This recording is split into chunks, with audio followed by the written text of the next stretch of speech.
ഇപ്പൊ ഇനി എന്തുണ്ട് പൊട്ടൻഷ്യൽ എനർജി ഉണ്ട്. പക്ഷെ ഇങ്ങനെ ഞാൻ ഉയരം കൂട്ടുക അല്ലെങ്കിൽ ഗതി ഉണ്ടാക്കുന്നുണ്ട്. ഞാൻ ഉയരം കൂട്ടുന്നതിനനുസരിച്ച് എന്ത് കൂടുന്നുണ്ടോ മക്കളെ?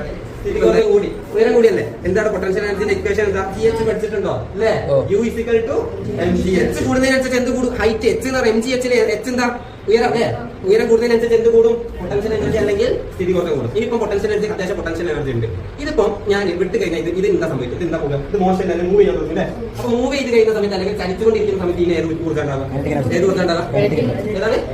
കൈനറ്റിക് എനർജി അല്ലെങ്കിൽ ഗതികോർജ്ജം. അപ്പൊ നോക്കണം, ആ ഗതികോർജ്ജം അതായത് ഇപ്പൊ ഉള്ള സാധനം ഏതാണ്?